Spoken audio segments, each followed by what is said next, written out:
Hello दोस्तों, कैसे हैं आप लोग। आशा करती हूँ अच्छे होंगे। मैं भी अच्छी हूँ। और आजकल मैं आई हुई हूँ टनकपुर, तो मार्केट घूमना तो बनता ही है। बच्चों को लेकर मैं चली गई थी मार्केट।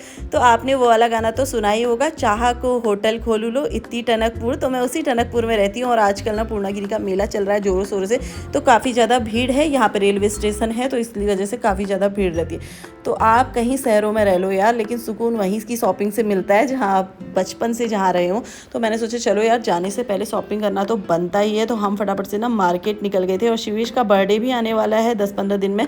तो हमने सोचा क्यों ना शॉपिंग यहीं से हो। यूनिक कलेक्शन में आए थे शॉपिंग करने के लिए, बट यहाँ पर आके मुझे ज़्यादा कलेक्शन नहीं मिला।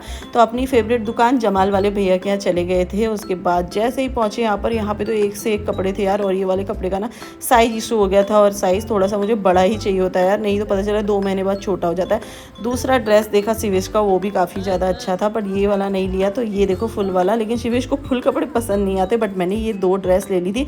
और दर्शु के लिए लेके यहाँ आई मैं मॉडर्न वाले के यहाँ। और यहाँ गूगल पे से मेरे यहाँ तो पेमेंट हो गई, लेकिन उनके यहाँ आई नहीं। तो आधे घंटे भैया ने मुझे रोक लिया। फिर आते आते देखो ट्रेन आ गई थी, तो काफ़ी ज़्यादा भीड़ हो गई। और यहाँ से मैंने मोमोज़ कराए पैक। और ये देखो रेलवे स्टेशन में कितना ज़्यादा भीड़ हो गया, क्योंकि अभी अभी ना ट्रेन आ गया था। तो सारे पूर्णागिरी जा रहे हैं। तो अगर आपको भी आना हो ना कभी पूर्णागिरी, तो ज़रूर आना दर्शन करने के लिए मैया के। और उसके बाद देखो हम निकल पड़े थे घर के लिए। और यहाँ पर देखो रास्ते में ना भैंसों ने हमारा रास्ता रोक लिया था। मैंने एयरपोर्ट में काफ़ी देर तक भैंस जैसे हटी, तो फिर हम भागे यार घर के लिए, क्योंकि काफ़ी ज़्यादा लेट हो गया था। शहरों में तो आप 10 बजे भी मार्केट जाओगे ना, कोई कुछ कहने वाला नहीं है, क्योंकि यहाँ पे मार्केट खुली रहती है। गाँव में तो नहीं। राजू वाले भैया दिख गए, तो यहाँ पर आके हमने बतासे खा लिए। बचपन से इनके बतासे बहुत ज़्यादा खाए हैं, तो आज भैया भी मिल ही गए थे। तो बतासे खाकर फिर भागे घर के लिए। और मेरा घर के पास पे है ये वाला मंदिर, कैलपाल मंदिर। तो इसके बगल पे ही हमारा घर है। और देखो पेड़ों में रात को भी लीची चमक रही है। उसके बाद घर पहुंच गए थे और काफ़ी ज़्यादा लेट हो गया था। गूगल पे के चक्कर में ना 8 बज गए थे यार। कम से कम आधा 45 घंटे ना भैया ने मुझे रोक लिया। फिर भी बैलेंस उनके पास आया नहीं और मेरे यहाँ से कट गया था। तो मैंने कहा चलो भागते हैं, और दोबारा से गूगल पे करके घर आ गई थी। और 8 बज गए करके थोड़ा सा डर तो लग ही रहा था, क्योंकि पापा लोग कहेंगे कि इतना लेट हो गया। और आज ना मेरी आँखें फटी की फटी रह गई यार। यहाँ पता 15 रुपये किलो भिंडी मिल रही है, और आज मैं पुणे पहुँच चुकी हूँ। और आज मैंने 120 रुपये किलो भिंडी ली है। शहर और गाँव में ना लोग इसी तरह से लूटते हैं, सीजन हो या ना हो सब्जी का रेट वही है। पाव भर भिंडी खरीद कर लाई थी, तब रेट पता चला कि 120 रुपये किलो यहाँ मिल रही है। और जबकि टनकपुर में 15 रुपये की किलो मिल रही थी। और यहाँ आके मोमोज़ देखो बच्चों ने पापा के आने से पहले ही खा लिया। और उसके बाद सब लोग मोमोज़ खा रहे थे। ये थे जोशी वाले भैया के शायद। तो उसके बाद मोमोज़ पता किस चीज़ के थे, ये बड़ी के। और बच्चे यहाँ पर टीवी देख रहे थे। उतने में मैंने कहा मैं भी खाऊं। तो उतने में आवाज़ आने लगी बाहर से सांप को मारने की। पापा शायद लकड़ी से मांग रहे थे। गर्मियों में ना सांप बहुत ज़्यादा निकलते हैं। गाँव आओ और घर की साइड आओ ना, तो सांप ज़रूर दिख जाते हैं। तो ये देखो अभी मैं इसी रास्ते से आ रही थी, अगर चप्पल वगैरह ना पहने होते तो ये सांप ज़रूर काट लेता। तो पापा ने इसको ना मार दिया था और साइड कर दिया था, क्योंकि इन इतने छोटे छोटे सांप के लिए तो ना यार दरवाजे भी कुछ नहीं है, बस इनका सर घुसना चाहिए और ये घर के अंदर घुस ही जाएंगे। बचपन से इतने ज़्यादा सांप निकलते हैं आपको गर्मियों में, क्या ही बता दूँ। सांप वगैरह से ना बड़ा खतरा रहता है यार, कब कहाँ पहुँच जाएंगे कुछ पता ही नहीं चलता। फिर पापा ने इसको मार के साइड कर दिया था। मैंने कहा चलो भाई अब हो गया इसका काम। तो फिर बाहर से मैं अंदर दौड़ी, और इसके चक्कर में ना सांप के चक्कर में हुआ ये कि मोमोज़ तो मैं लेकर आई थी, लेकिन मोमोज़ खाने से पहले ही ये सांप निकल गया। और सारे बच्चे लोगों ने तो खा लिया और मैं रह गई। एक मोमोज़ पड़ा था, तो मैंने झपट के फटाक से खा लिया। पता है 20 रुपये के फुल प्लेट थे यहाँ पर। और जबकि शहरों में क्या रेट मिलता है ये तो आपको पता ही होगा।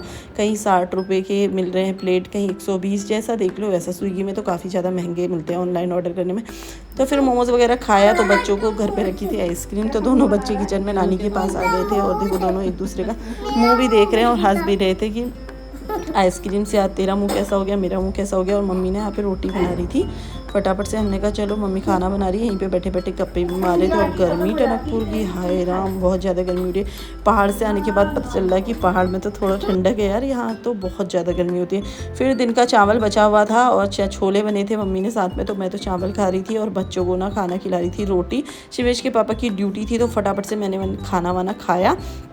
और उसके बाद अब जाके ना मम्मी फ्री हुई तो मम्मी यहाँ पर आ गई थी कपड़े देखने के लिए। तो मैं दोनों बच्चों के लिए ना 2-2 पेयर लेकर आ गई थी, पर दसों के लिए तो उतना अच्छा कलेक्शन मिला भी नहीं क्योंकि टाइम भी नहीं था, देर हो गई थी। और उसके बाद क्या बोलते हैं, शिवेश के लिए हम 2 पेयर लिए, लेकिन बहुत अच्छे शिवेश का बर्थडे आने वाला है तो बढ़िया मस्त कपड़े मिल गए। दर्शकों को ना इस तरह के ही कपड़े पसंद है। और दूसरी ड्रेस जो ली थी मैंने 1 पीस टाइप का, वो घर आके दर्शकों ने यार पहनना ही नहीं चाहा, लेकिन शिवेश के तो बहुत बढ़िया कपड़े मिले। आप लोग बताना कैसे लग रहे हैं। तो आप लोग भी टनकपुर आओगे ना कभी हमारे अपने टनकपुर, तो आप लोग बताना कि आप जब अपने घर जाते हैं मायके वगैरह, तो आपकी जो मार्केट होती है बचपन से, आप भी ऐसा करते हैं क्या, जाने से पहले ढेर सारी शॉपिंग कर लेते हैं। तो मैंने तो अपने लिए भी सूट वगैरह, कुर्ती वगैरह और बच्चों के लिए कपड़े ढेर सारे खरीद लिए। और अब छुट्टी ख़त्म होने वाली है दोस्तों, तो आप बताना शिवेश के कपड़े कैसे लग रहे हैं। तो अब छुट्टियां ख़त्म हो गई हैं, अब वापस जाना है दोस्तों। तो बस शॉपिंग वगैरह तो हो ही गई है। और शिवेश ना आशीर्वाद ले रहा है, जब भी नए कपड़े आते हैं ना तो प्रणाम जरूर करना चाहिए, तो वो मुझे परेशान करता रहता है। उसके बाद आशीर्वाद लिया। और दर्शकों को देखो नए कपड़े पहनने में ढह शुरू हो गई है, कह रही ये वाली ड्रेस मुझे चाहिए ही नहीं, और वहाँ से ख़रीद कर लेकर आए हैं। और अब इसके नखरे शुरू हो गए, तो बड़ी मुश्किल से इसको ट्राई कराया। आपके बच्चे भी ऐसा करते हैं क्या, बताना। नए कपड़े पहनने में कौन रोता है यार, हम देख कितने खुश होते थे, लेकिन आजकल के बच्चों को देखो हर चीज़ मिल जाती है तो इतने ज़्यादा नखरे करने लगते हैं। तो यही थी मेरी आज टनकपुर की शॉपिंग। गूगल पे की वजह से ज़्यादा शॉपिंग कर नहीं पाई क्योंकि गूगल पे में ना पेमेंट हुआ ही नहीं और अटक गया, भैया के पास पहुंचा नहीं। तो आप लोग बताना मेरी शॉपिंग कैसी लगी, और कभी आना टनकपुर चाय पीने और एंजॉय करने।